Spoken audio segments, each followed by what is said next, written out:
Ladies and gentlemen, this is what I'm going to talk about in this lecture.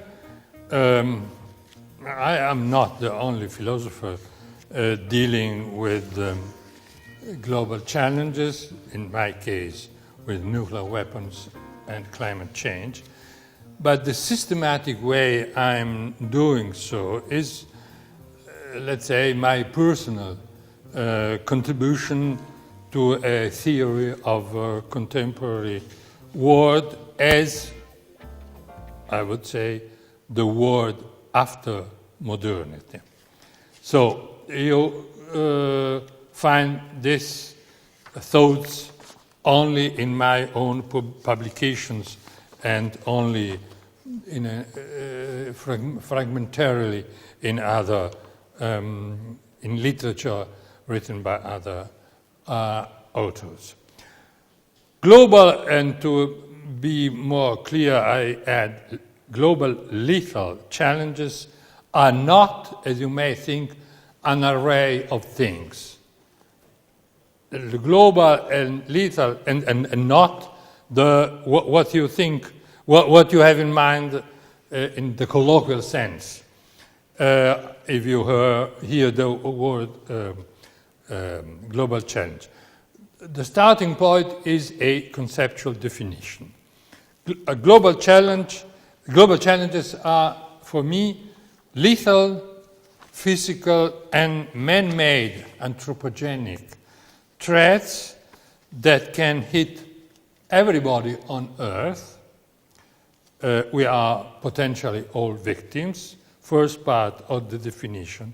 And second part, as important as the first, threats that can be addressed with some chance of success only by the joint effort of all peoples and countries. This definition is important because global challenges defined as this definition indicates seem to contain, let's say, a compelling push towards solidarity and cooperation. How far they really contain this we will see at the end.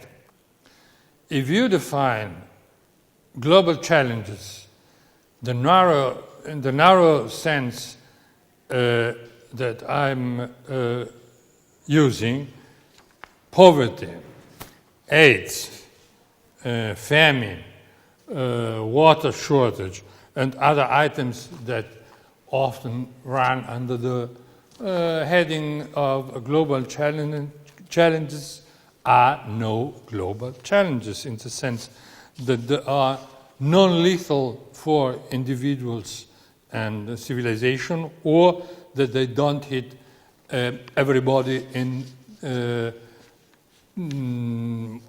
approximately the same way.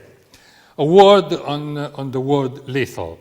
Lethal means that these threats endanger the survival of civilization. And civilization is not a nice thing of good sentiments, beautiful arts, and so.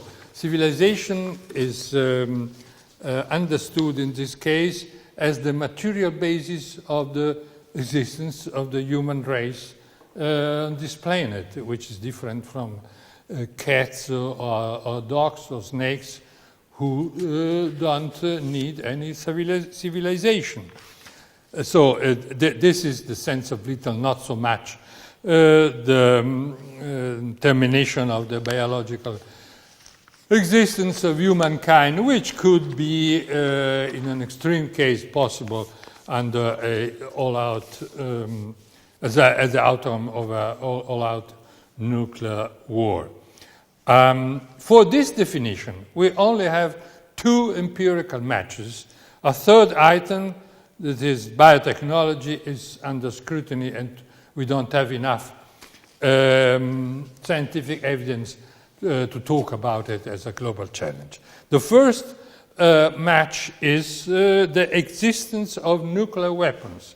The mere existence, since 1945, and not nuclear nuclear proliferation, which is just a side phenomenon. Nuclear weapons, along with what could happen as a consequence of a, let's say, average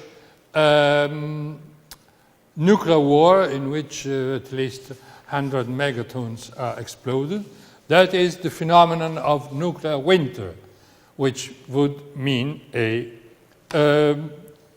destruction of the very material fundamentals, basic elements of civilization, such as agriculture and trade. The existence of nuclear weapons has been kept at bay, let's say, by the device called nuclear deterrence, which exists since the mid-50s, as USA and Soviet Union achieved strategic parity and achieved what is called MAD, mutual assured destruction, or the so-called balance of terror, based primarily on the existence of a second strike capability supported in the first line by nuclear submarines.